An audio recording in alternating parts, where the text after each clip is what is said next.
بسم اللہ الفتاح العلیم۔ قربانی کے حوالے سے ایک بڑا اہم مسئلہ جو ہر گھر کی ضرورت ہے، وہ سب کو جاننا ضروری ہے، وہ یہ کہ قربانی واجب کس پر ہے اور ہم کرتے کس کی طرف سے ہیں۔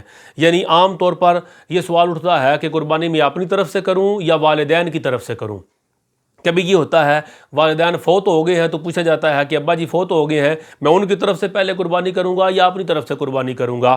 والدین زندہ ہیں تو پوچھا جاتا ہے کہ میں والدین کی طرف سے قربانی کروں یا اپنی طرف سے قربانی کروں۔ تو بات سمجھیں، قربانی ابا جی پر واجب نہیں، قربانی گھر کے سربراہ پر واجب نہیں، بلکہ قربانی صاحب نصاب پر واجب ہے۔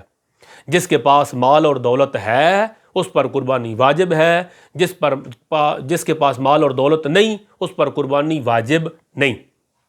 مثلا دیکھا یہ جائے گا کہ گھر میں نصاب کا مالک کون ہے۔ دیکھنا ہمارے گھروں میں ایک غلط رواج ہے۔ غلط رواج یہ ہے کہ ایک سال ابا جی کی طرف سے قربانی لوگ کرتے ہیں، دوسرے سال اماں جی کی طرف سے کرتے ہیں، تیسرے سال بہو کی طرف سے کرتے ہیں، چوتھے سال بیٹے کی طرف سے کرتے ہیں، پانچویں سال بیٹی کی طرف سے کرتے ہیں۔ ایسے قربانی کو گھمایا جاتا ہے سارے گھر کے اندر، ہر سال نئے بندے کی طرف سے قربانی کی جاتی ہے۔ یہ غلط ہے۔ درست طریقہ یہ ہے کہ چیک کریں قربانی واجب کس پر ہے۔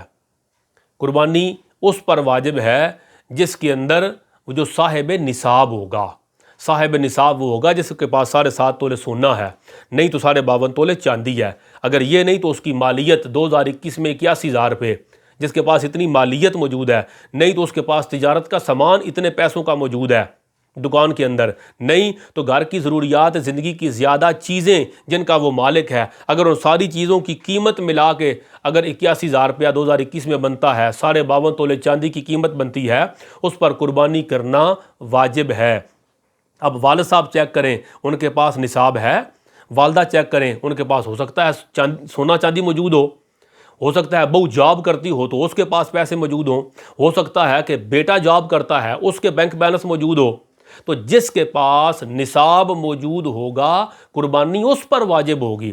دیکھیے آپ نے قربانی کی ابا جی کی طرف سے، ممکن ہے بہو کے پاس 10 تولے سونا ہو، قربانی تو بہو پر واجب تھی اور آپ نے کر دی ابا جی کی طرف سے، ان کو نفلی قربانی کا ثواب مل جائے گا اور جس کے پر واجب تھی اسے گناہ ہوگا۔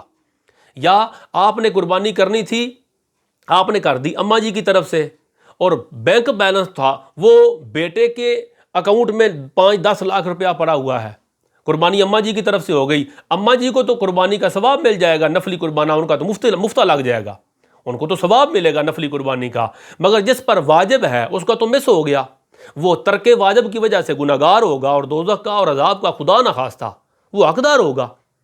تو چاہیے کیا؟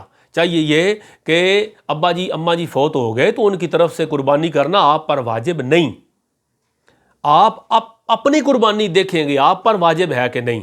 گھر کے جو افراد ہیں بالغ ان سب پر وہ چیک کریں گے کہ کس کے پاس کتنا مال ہے، جس پر قربانی واجب ہوگی اس کی طرف سے قربانی کریں گے، قربانی کو گھما پھرا کر نہیں کریں گے۔ اللہ تبارک و تعالی ہماری قربانیاں اپنی بارگاہ میں قبول فرمائے، آمین یا رب العالمین۔